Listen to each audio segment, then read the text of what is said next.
See a hamba, feel the glow. Wambosayo. Let the rhythm take control.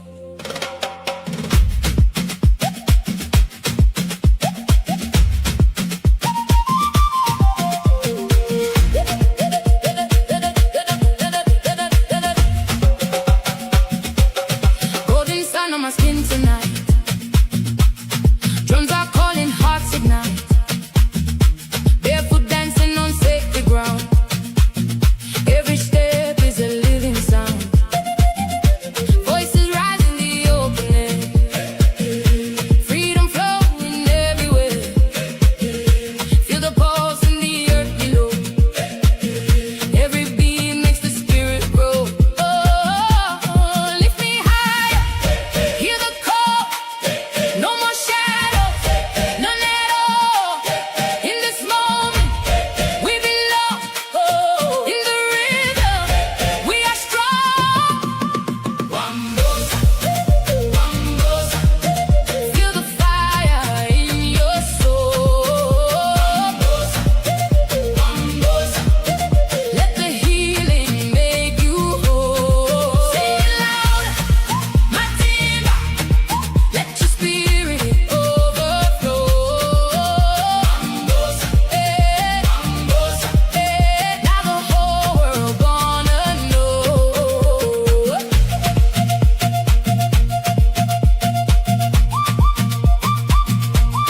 Painted skies in amber light.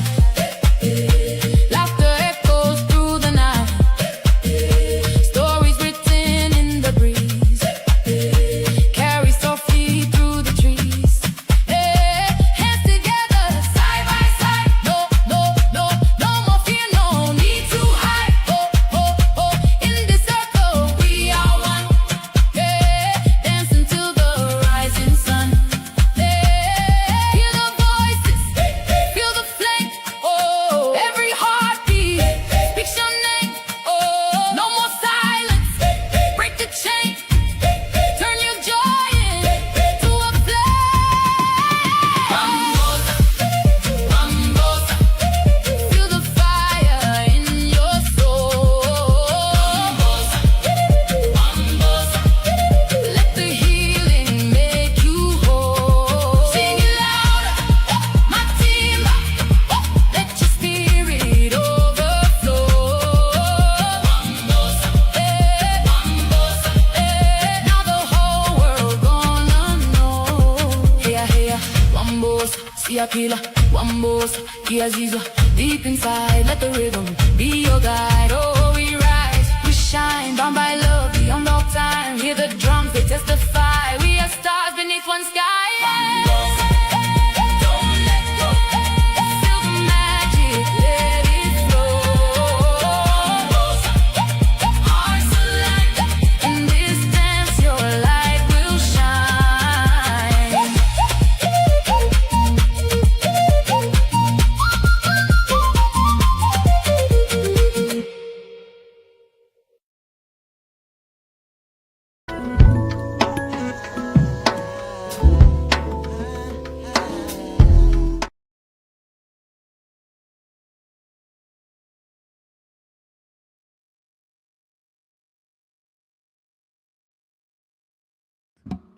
Honor and respect, honor and respect, honor and respect.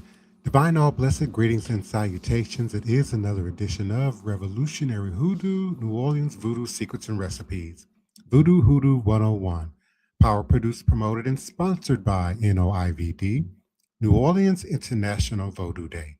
New Orleans International Vodou Day exists to restore rightful dignity, authority, and global recognition to the Vodun, Voodoo families of traditions.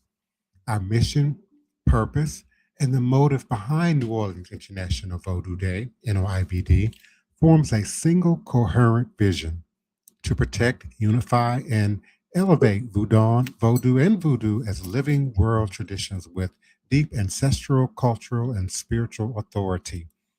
Our mission frames NOIVD not as a festival, but as a cultural embassy for Voodoo worldwide.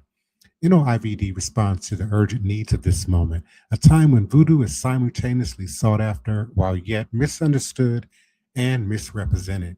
Our purpose unfolds across several dimensions. NOIVD exists to protect the traditions from harm. NOIVD confronts misrepresentation in the media, exploitation by uninitiated practitioners, cultural theft and commodification, historical trauma, and colonial narratives. And by establishing standards of authenticity, NOIVD becomes a shield for the traditions and the communities that carry them forward. NOIVD serves as a platform for public teaching, ceremonial demonstration, scholarly dialogue, youth and community education. And this ensures that what the world learns about voodoo comes from real practitioners, not stereotypes or outsiders. And we continue to strengthen international cultural diplomacy through partnerships with the Republic of Benin, Haitian cultural and spiritual leadership, New Orleans cultural institutions, global diaspora communities, and NOIVD positions voodoo as a legitimate world religion with diplomatic presence and cultural power. And we continue to invite your support, your participation and visitation, promotion of these events, donations, and sponsorship of this powerful legacy and expanding international endeavor. Please continue to visit us for connection and more information about participating, volunteering, and supporting our symposium, Afroecology exhibit, our art exhibition at Xavier University on Saturday, May 23rd, and our sacred ceremony and procession from the river to Congo Square, where we will be in ceremony after lunch on Sunday, May 24th. We are also thankful for your continued support and participation on all social media platforms. And for those who participate and support this podcast live in chat and always in archive at your leisure and convenience, we thank you. And do join us now live on platform with your mic, camera, or photo avatar by way of the QR code in the upper left corner of the screen or by way of the scrolling URL. Also, visit us at vodouday.org, VODOUDAY.org, voodooday.org for more information and updates, or visit us by way of our QR code in the lower right corner of the screen. We continue tonight the discussion on the reglement, the protocols, the sacred order, if you will, of Vodou, Voodoo, and Vodun. And again, we're always thankful for your continued support and participation live in the chat here on platform. We're certainly always thankful for our hands-on grassroots participants. Thank you so much, Daniel Neal, for your continued support and participation on the ground, as well as here in the virtual spaces. Thank you so much. Greetings and salutations, Apostle Hudson, for your continued support and participation here on the platform. And we look forward to your participation here on the ground, May 23rd and 24th. And greetings, Coffee Creek. No, this is Xavier University, Louisiana, the only historically black college and university that is Catholic in the nation, Xavier University here in Uptown New Orleans, Louisiana. And again, our dates are May 23rd, Saturday, May 23rd, and Sunday, May 24th, 2026. We invite your continued support and participation. And we're thankful for those who continue to show up by way of our various Facebook pages, profiles, and groups. Certainly our national, international, regional participants, as well as our French speaking and Creole speaking participants and audience by way of LinkedIn. Thank you so much, YouTube, Twitter X, and always thankful for our IG, Instagram participants. I will be unmuting momentarily our beloved executive director and executive producer of Respect the Voodoo, as well as an initiated member of my house and an initiated member of La Source, Brother Tyson Horn. We will certainly appreciate you, and we'll be unmuting you momentarily. and the Queen Mother, Sister Tony Val Martinez, community mother, community activist, a community agitator, and certainly a resource person. We certainly appreciate your continued support and participation here on platform. And again, I will be unmuting you momentarily, and we appreciate and invite your support from the various platforms. Please join us on platform or type your questions and comments clearly in the chat, and we'll do our best to respond. When we speak of the reglement in Haitian Vodou, we are speaking of far more than rules. We are speaking of an ancestral architecture of order that echoes from Ouida, Benin, flows through the temples of Haiti,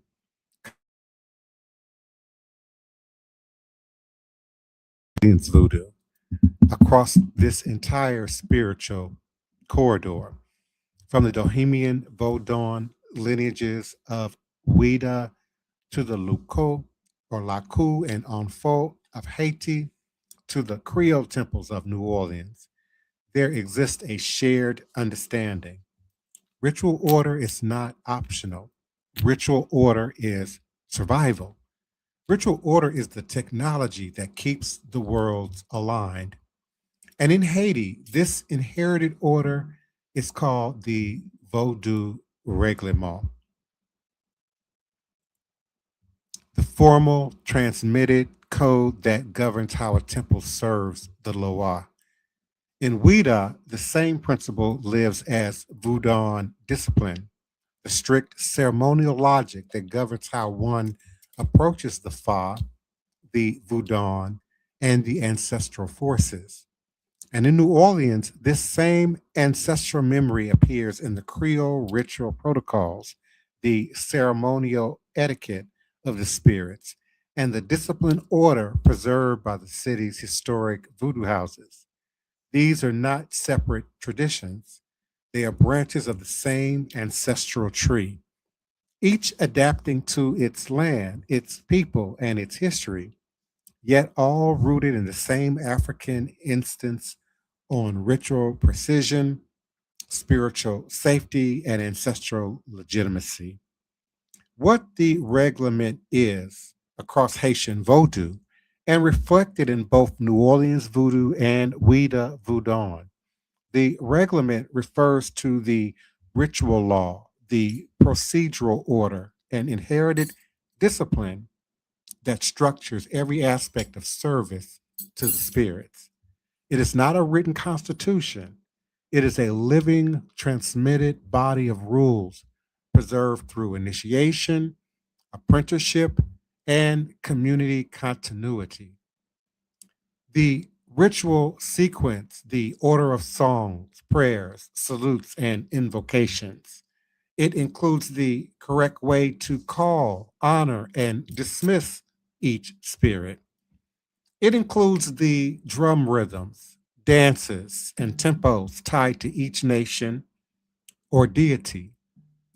It includes the altar layout and sacred objects, the ethical obligations of priesthood and community. It includes the protocols of possession, including how to receive and protect the possessed.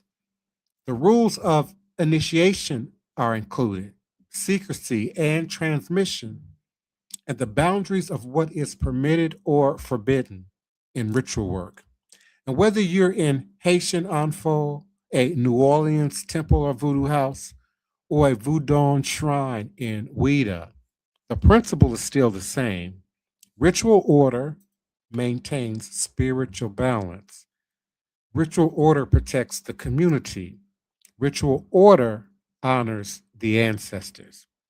The purposes of the reglement include spiritual safety, for improper ritual order can invite the wrong spirit, destabilize possession, or offend the Loa or Voodoo. The reglement ensures position, protection, and clarity. The purpose of the reglement also protects and guides lineage continuity. Vodou, Voodoo, and Voodoo are initiatory traditions with no central church. The reglement is what keeps each house's lineage intact, recognizable, and legitimate. The purpose of the reglement also provides and brings a harmony between the visible and invisible worlds. All three traditions teach that everything is spirit. Ritual order is the mechanism that keeps the worlds aligned. The reglement preserves the African nations, Rada, Petwo, Nago, Congo, and their corresponding rhythms, gestures, and ritual logic.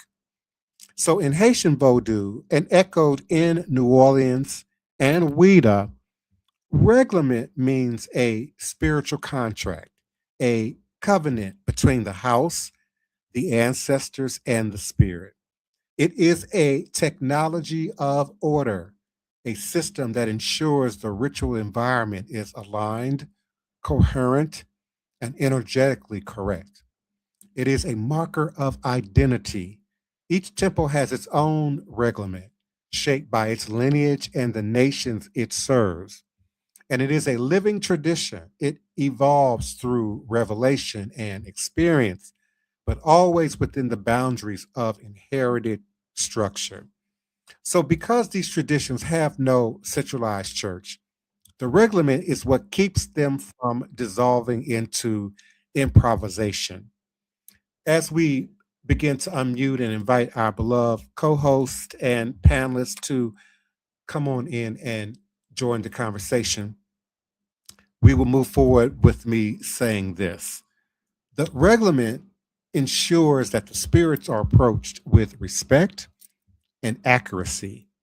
Rituals maintain energetic coherence, and the community remains spiritually protected. The lineage remains authentic and recognizable. The reglement is the backbone of Vodou, Voodoo, and Vodun. Its discipline, its order, its safety, and its ancestral authority. And greetings and salutations to my beloved panelists and co hosts, Ray Alexander. Greetings and salutations to you and yours. Our beloved brother Ty Horn, please unmute and come on into the conversation. And our beloved moderator, the Queen Mother, Tony Val Martinez. Greetings, each and every one of you this evening. And what say you? How you doing? Hello, everyone. How y'all doing in the audience and on the panel? How's everyone doing? Good All evening, is a everyone. blessing. Good evening. Good evening. What's good?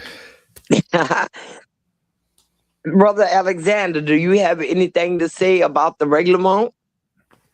Actually, yes. So I was watching an interesting interview earlier by like another New Orleans staple priestess I've seen Divine Prince with and Curse Man and stuff like that. And there was a question she had about the importance of Lavet, and I wanted to kind of like talk to either Divine Prince Ty or Priest Ty on like the importance of that for people to what is the importance of Lavet for the common person to understand before doing any type of spiritual practices? What kind of protection or security that's built into that type of ritual? I believe you're referencing a beloved local book author, Lilith Dorsey, who Yes, I was also trying not to appeared say in names. Yeah. A Cursed Yes. Man. Yes. And I agree with her in that, aside from your ancestors, and one of my beloved godmothers, may she rest in Orun, Mama Yeye, used to say, baby, y'all are getting by on your ancestors. Your front line of defense is surely your ancestors. But then beyond that, and particularly when we get into the space of Orisha, Loa, Abasan in the Akan traditions, and the varying deities that travel with the ethno-cultural practices, what is number one is your head. In voodoo, and certainly in voodoo in Haiti, in Louisiana, we might say lave tete, to bring cleansing, balance, harmony, if you will, to the head. The Yoruba, those who practice Ifa or Lukumi, might say Ori or Ibori to bring balance and light to the head.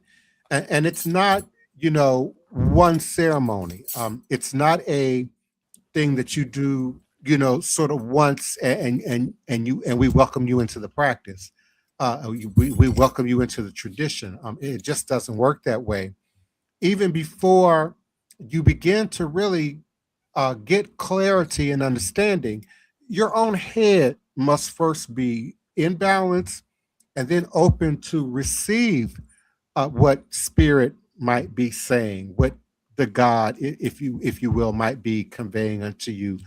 Certainly, no angel, no Loa, no Risha can sort of override our human will. And so your head must allow it. Your head must make room for it.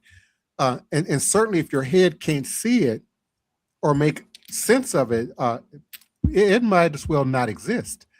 I can hide, 100 pounds of gold, beneath your house or in the wall of your apartment. But as long as you don't know it's there, what relevance or value is it to you?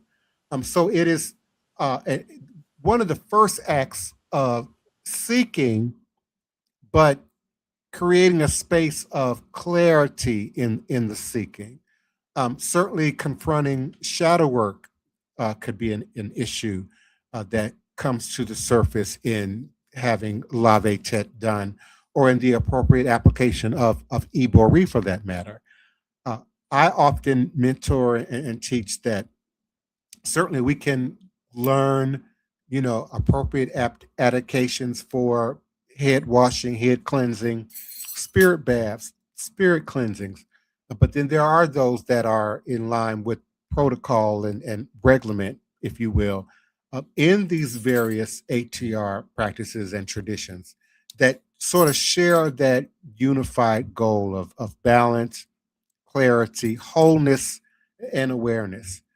Your fifth, sixth, seventh chakras and higher, your highest self, your that part of you the old folks used to say is the silver cord that connects us to God, to heaven, to our highest self, while we still inhabit physicality, material realm, earth, human existence. And so it's a step that I believe is crucial to really advancing and moving forward in your journey. A Christian might say, "Oh, that sounds like baptism." Perhaps, perhaps, but being reborn, it's not something that happens in an instant.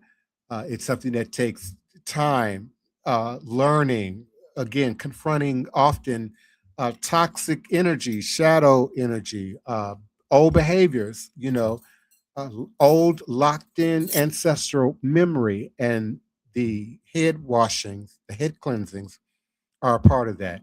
Now, in terms of initiations, then it's a series. Again, it's not one event or one washing or even one person that will handle your head in that regard. But it will be done under a very strict and very specific protocol in adherence to where you are, what level, what uh, degree, for lack of better words, what experience you've already had in the practice, and where you're going next. There's always some degree of ceremonial head washing associated with that. Divine Prince, Brother Ray, Divine Prince has summed that up. And my little 2 cents on the issue right now would always be, and I think Sister Tony Val can attest to this, is you just want to be mindful of who you let wash your head and who puts your hands on your head. All these things are important with this practice. Okay. Like, you know what? That's where that old, wisdom comes in, because, some people may be so eager to just go ahead and jump the gun on some things, but you need to know for sure who's touching your head, because we talked in the past about opening doors and not closing doors, and that's something that always needs to be adhered to. Am I wrong, brother Ty? No, that's a valid point, because people want to skip over relationship building. You've got to build a relationship with the practitioners that you're dealing with, the godparents that you're considering, the community that you are considering. So, Tyson and I had been working together at least 10 years. Mambo Sally and I have known each other at least 30 years, but have been working much more intimately and directly in the last 10 or so years. So it's not something that you just, oh, I'm going to do that. That sounds empowering, or that sounds cute, or that sounds popular, or it looks a certain way. You start dressing a certain way and wearing, certain religious symbolism and implements, without having the structure, the backbone, the foundation, the information that's critical to the practice. I can't tell you without going into detail, but I can't tell you how coded voodoo is in West Africa, in Haiti, and in Louisiana. And there's always some deeper level of conversation going on, um, just beyond your present awareness in the practice. So it might look very simple to you. It might look rather complex to you. I assure you, without being actively involved, and there's a pass key. Well, what is that pass key? Commitment, loyalty, dedication. No one's can tell you everything at one time. I mean, no one's head can hold everything at one time. And certainly you won't be exposed to, the most complex of, mathematical equations without some elementary math, some basic arithmetic, some pathway and experience to, to your goal. So I agree wholeheartedly with what Brother Ty just offered. Um, do your research, do your homework. It's just half of the journey. Actively getting involved and building relationship and communication with these communities can really prevent some of the common complications that I find when people leave these houses, these elays, these pathways, and then come to me for some degree of clarity. And even when I was younger than 12, and when my mom would be doing certain things, like I said, we had no name for it, but I knew it was something. I just thought it was a way of life. And I would tell her, show me more, show me more. And she straight out told me, no, you're too young. So it's even an order in that. Now, I don't know if she meant young in age or young in maturity, or whatever, but she wouldn't show me anything more than what we did as far as house cleaning, spiritual cleansing the house, protections, different little, things, what you do for this little thing and what you do for that little thing. I mean, I was curious, I asked her one time, they came out with this, you got dog whisperers and horse whisperers and all. They gave it a name now. But my mom used to kid literally Dr. Doolittle. And I would ask her, how you do that? And she said, you're too young to know. And of course, that would mess me up. But she literally could do it. I saw her stitch up a duck that had his back bitten severely by a dog. Hey, you could see the meat. I mean, all the feathers were gone in our bathroom, and she whispered something into that duck's ear. And that duck did not flinch, did not move. She stitched it up with upholstery needle and coat thread. And the duck didn't fight, no anesthetic, no nothing. The duck just sit there, and that duck went on to live a lot of more years. I You know, mean, the old woman in Skeleton Key, she gave you the answer. Oh, child, you don't know what you've seen. Because, you know, the main character, remember, you know, went to a couple of shops and read some books and yeah, listened to a couple of the songs, and she thought she knew what she was doing. She thought she had it all down. She thought she yeah. had a clear understanding. And the woman of the house said, "Oh, child, you don't know what you've seen." Yeah, Yeah, I know. yeah. I seen her whisper in that duck ear, and that duck just. I mean, now today, if I was second guess it, I would be like, well, maybe the duck was in shock and paralyzed. No, the duck was moving wildly around, hurt on the ground. My mama picked it up and whispered something in its ear, and the duck went calm. She brought it in our bathroom, told me what to get, and she burnt the upholstery needle because it's kind of round like a hook, and Mhm. she stitched that duck up and nursed that duck back to health, and the duck went on to live many more years. You know, Ah, Sister Tony, those are stories. I love them stories. You know, there's a saying, a quote that says, you know thyself, and thou shalt know the universe and God. You know, that's a profound statement that's attributed to Pythagoras, right? mm-hmm. But in this practice, that goes tremendously with the understanding your own RE and knowing yourself. And that's why I say, you know, it went well, not so much I say, but that's when I say that when Ty will say your ancestors, you know, it's your first line of defense and so forth. And it's like sometimes we spend a lot of time learning other people, other people's mannerisms, other people's personalities, other people's histories. We learn about everybody else and they influence us, but we don't take the time to learn ourselves. And Yes. when you learn I have a yourself question. and honor yourself, go ahead. Go ahead. Well, my question was actually kind of like going off of what Elder Tony was talking about, which was as far as like New Orleans style voodoo or let's start with that. As far as like New Orleans style voodoo or even the Vodun over in Benin, because I know in Haiti I know already know the answer. Is there like you Elder Tony says your parents told you were too young. I know your family background is a different very tradition, right? Hoodoo, but like in New Orleans voodoo, I've never seen the kids reared up like, you know, like in Santeria, Lukumi, the kid like they start young.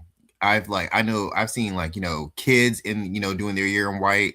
I you know what I mean? So I was wondering, is that a thing in New Orleans style voodoo? Oh Um, yeah. okay, I was about to say I'm not familiar with what you call New Orleans style voodoo because I was raised up more root work and not with Right. And initiations and stuff like that. Yeah, I but to my mom, in her Mhm. wisdom, she didn't want me to know too much too fast. One thing she did tell me in over the times of me questioning her, tell me more, tell me more. She said it was a thin line between good and evil. And that's why she said I was too young. So being older and looking back, I don't know if she thought that I would cross that line in anger or whatever. But she did manage to tell me that. And when she told me it was a thin line between good and evil, I think I may have stopped asking her to tell me more and just took what she gave me and, paid more attention. That's why I can remember it so well. But there are also a variety of roles a person can play as it relates to ethnocultural practice and tradition. You might consider Black masking culture as an equivalent to ancestral masking and masquerade in West Africa. So certainly we have seen babies, second line, we have seen small children mask baby doll. We have seen toddlers masking Indian, Black masking Indian. And certainly we've seen children, from the time that they, can reach a drum, be mentored, apprenticed into the cultural practice from a perspective of the drum or the dance, but not necessarily associate that with the deeper awareness that comes with other aspects of visual ATR that we much more quickly say, oh, that's voodoo. So certainly there are children and young people who do get taught, initiated, mentored from the youngest of age. And then there are other households, quite like Mother Tony, that might take a much more protective role. There are many households that didn't allow their children to have anything to do with Mardi Gras or second lines. And you might find that still today. They don't necessarily associate it with, the celebration and the cultural heritage. They associate it with bad spirits and bad energy. Yeah, I And, never and, went and to Black Masking Indians with my mother. I went when I was younger with the woman who brought me to New Orleans. With her people, I went. My Mardi Gras was very limited with my mother, and limited to Mardi Gras Day. Let's go see one parade in Arabic and be satisfied. Just because the other kids in my class was doing it, and we definitely did not participate in like second lines and go to second lines and stuff like that. You got to remember though, I don't know if my mom did it when she was younger, but by the time I came along, she was already well into her 60s and well past that part of life. So maybe that could be why we didn't do it. Well, I don't know. you got to look at historically. This will be what, the third International Voodoo Day in New Orleans, and if you think about that, for it to be a open festival and with voodoo in the title, that is still something that was taboo even on the first year of its inception, when they had the first International Voodoo Day. So there's still, to some degree, in America, when it comes to voodoo, it's like, it's still emerging openly. But when you go to on National Voodoo Day, you'll see children there, and you'll see parents that bring their children there as well. So I think it's emerging to where it's not so much, culturally taboo. I Well, would thank love you. to. Let me say this real quick, Sister Tony. Brother Tyson, that was a great segue to next week's show, because we're going to talk a little bit about the history of NOIVD, how we went from New Orleans Voodoo Day to New Orleans International Voodoo Day, how it came to be, and the forms of opposition we have experienced, including from Christians and other cultural groups and the lovely white nationalists in charge of the country and the state. Mhm. NOIVD is a act of resistance to the power that kills. So that was a great segue to the continuation of the conversation on Monday, when we talk about some of the opposition that Voodoo face, as well as we as an organization and a movement have faced in our living experience. Mm-hmm. Mm-hmm. Oh yeah, this is definitely a rough climate, to say the least. So, Mm-hmm. what I wanted to ask Do you, Prince Ty and Priest Ty, For those out there who are like, you know, like we started in the beginning, seeking, and you know, International Voodoo Day is around the corner. But for those who are seeking and want to, you know, align, they do their initial consultation or reading with you. What are some of the ways that people across the country can, like, you know, what's the next step for them? You know what I'm saying? Like, can you give us like a base? I don't want to say a basic roadmap, but like how do you connect with people outside of Louisiana, outside of the reading, and what give us like a basic etch? Can you give us a basic etch of how they would connect and, you know, and start to build the rapport with you and start to like really, you know, go through the process?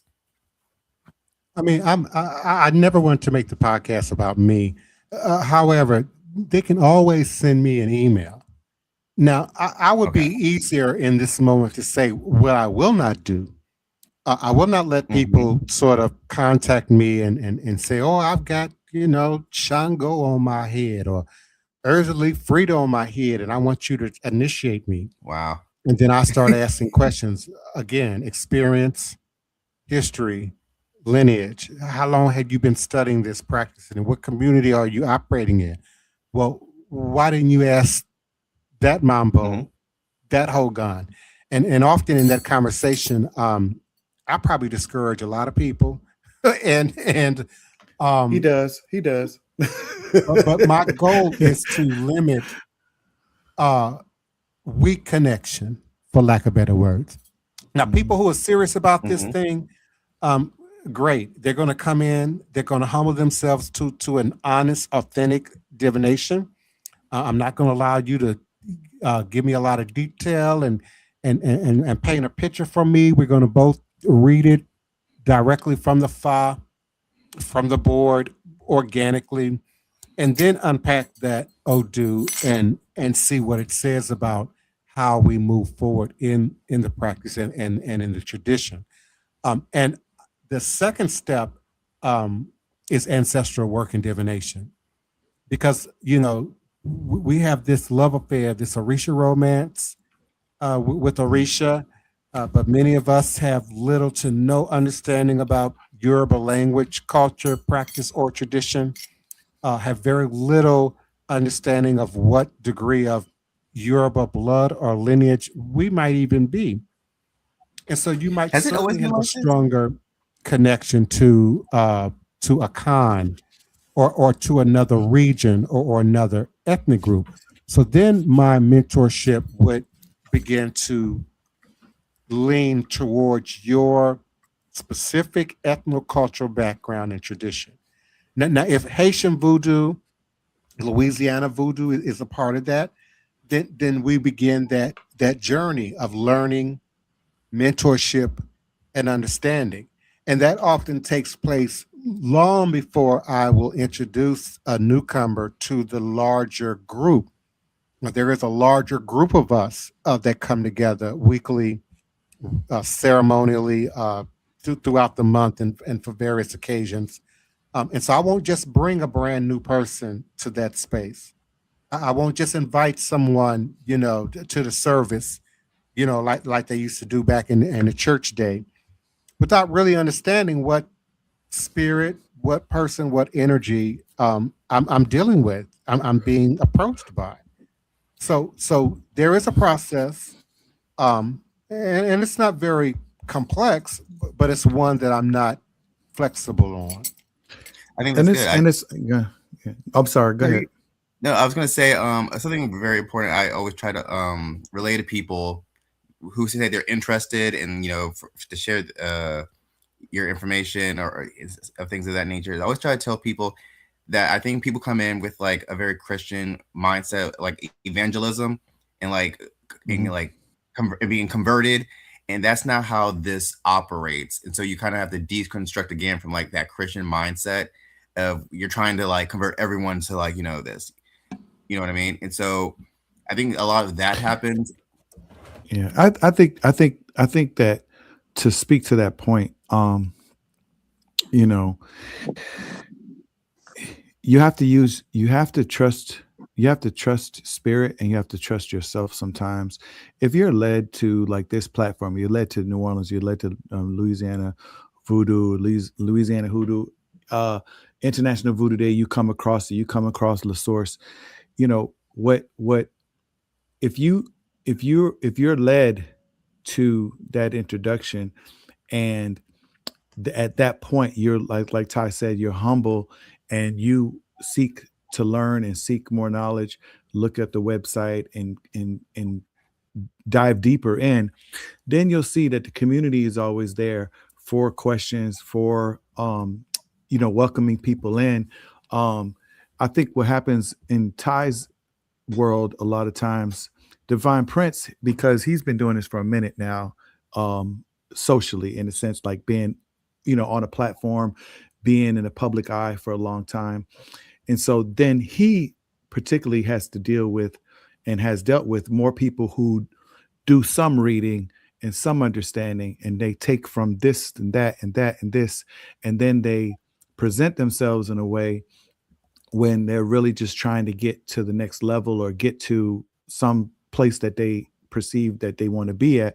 And his main objective is to stop that and say, okay, is this going to be an authentic practitioner, authentic experience, or is this person just trying to, see what they can get so that way they can go off and start their platform over here, and then next thing it's like me with the film industry. You know what I'm saying? It's like you put your work in, and then somebody comes in and says, hey, I'm a director too. And it's like, well, do you know anything about directing? Do you know anything about cameras? Do you know anything about the lights? Do you know anything about sets and scripts and things like that? So it's like you can call yourself something, you can put yourself out there, but really if you are led to it, then continue to trust yourself and continue to trust the journey and getting to know the people that you're around and you want to be around, and then listening, because like Sister Tony said, sometimes you're just not ready. Well, if that turns you away, then maybe you're not ready. But if you're turned away and then you keep and persist and continue forward, then you are truly seeking and truly ready to embark upon a new journey, if you would. And on that note, we must close out. We're well over our time limit, and we'll have to pick this conversation up on tomorrow. I'm going to turn it over to the Divine Prince to acknowledge all our listening audience and viewers. Divine Prince. And we're certainly thankful for your continued support and participation on a platform near you, or by way of the QR code in the upper left corner of the screen with the little blue ducky head in it, or by way of our scrolling URL. We certainly appreciate your continued support and participation. And thank you so much for those, again, who always show up and support us on platform and in chat, live in chat, as well as those who are listening, participating, connecting with us by way of our various and collective Facebook pages, profiles, and groups. Certainly our local, regional, national, and international listenership by way of LinkedIn, YouTube, Twitter X, and always thankful for those who participate with us by way of Instagram. The numbers are getting really, really long on Instagram, so I'm not going to be able to go through every name. But thank you so much for your comments and your support and your participation. We invite you to be here with us again on tomorrow night at 9 p.m. U.S. Central Standard Time, again by way of our QR code or by way of the scrolling URL. You're also invited to visit vodouday.org, VODOUDAY.org, or utilize the QR code at the bottom right of your screen for more information, updates, and to find out how you can too participate, join us, sponsor, donate, ask questions. Visit us at vodouday.org. Divine all blessed peace and love, joy and prosperity to each and every one of you. Until next time, remembering that all is truly and indeed a blessing if you can just see beyond the veils, for it is all just an illusion and a test, and one of the greatest divine mysteries of this life cycle. Odabo, Aibobo, and good night. Good night, everyone. Good night, everyone. Have a nice evening. They came for me when I wrote Nifa. This is where I actually became familiar with your work. If you understand how systemic racism works, systemic patriarchy works identical.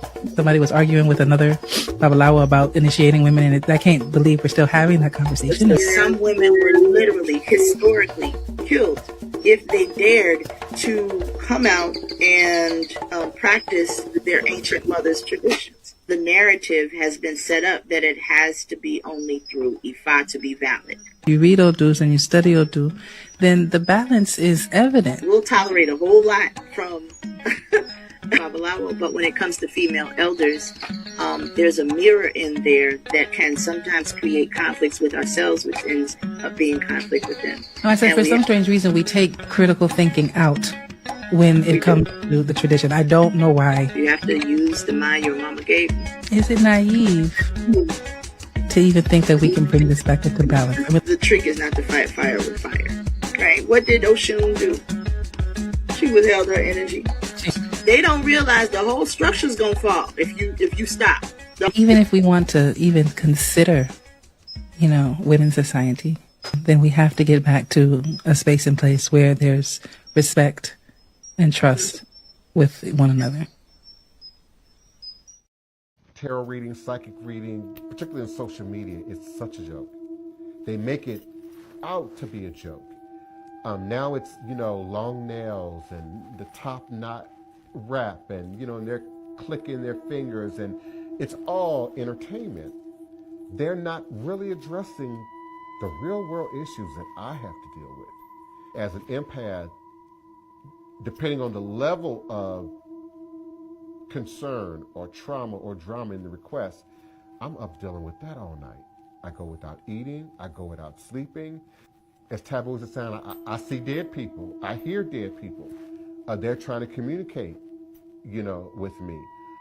I've noticed in my experience that I'm often woken up in the middle of the night, 15 minutes later my phone is ringing. I now believe that that's evidence of people actually affecting me, reaching me, touching me, even before I get the phone call. They're scanning my site. They're considering calling my number. They're worried. Should I call him? I'm up. My mother's really concerned about it. The amount of sacrifice that I'm making as a human on my own body to really care for and address other people's concerns.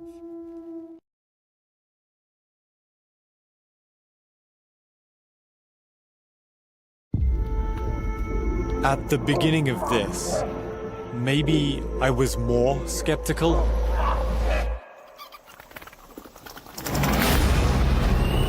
As the days have gone on, I'm not sure what I think anymore. I felt that maybe it wouldn't affect me if I personally didn't believe in it.